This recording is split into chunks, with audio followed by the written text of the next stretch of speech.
নমস্কার, আমি মৃগাঙ্কা। শুরু করছি নজরে রাজ্য। কানের মেশিনের বিশ্বস্ত প্রতিষ্ঠান অডিটন স্পিচ অ্যান্ড হিয়ারিং ক্লিনিক। কানে শুনতে না পাওয়া বা শুনতে সমস্যা, তোতলা বা অস্পষ্ট কথা, জন্ম থেকে কথা বলতে না পারা, অল্প বুদ্ধি, কথা ও কানের যে কোনো সমস্যার সঠিক সমাধান অডিটন।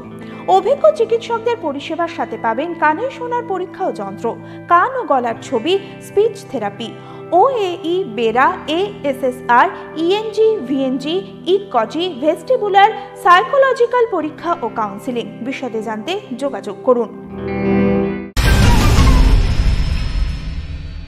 তীব্র দাবদাহে প্রাণ ওষ্ঠাগত সকলেরই, আর এই হাঁসফাঁস গরমে একটু স্বস্তির খোঁজে এসি কামরায় ঢুকে পড়ছেন সাধারণ কোচের যাত্রীরা।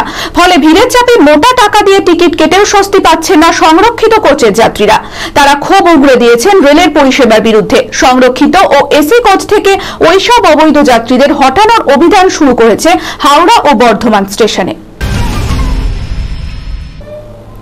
এসএসসি রায় নিয়ে মুখ্যমন্ত্রীর মন্তব্যের বিরুদ্ধে হাইকোর্টে প্রধান বিচারপতিকে চিঠি কৌস্তব বাগচির। প্রধান বিচারপতি TS শিবজ্ঞানমকে চিঠি লিখে মুখ্যমন্ত্রী মমতা বন্দ্যোপাধ্যায়ের বিরুদ্ধে ব্যবস্থা নেওয়ার আর্জি জানালেন বিজেপি নেতা কৌস্তব।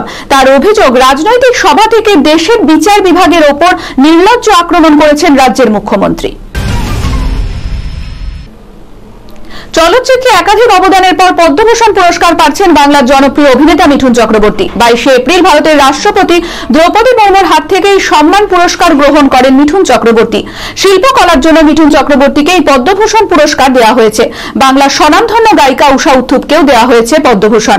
এছাড়াও এদিন বাংলা থেকে আরও 4 জন বাঙালি পাচ্ছেন পদ্মভূষণ পুরস্কার। আজকের মতো নজরে রাজ্য এই পর্যন্তই। চোখ রাখুন পরবর্তী খবরে। নমস্কার।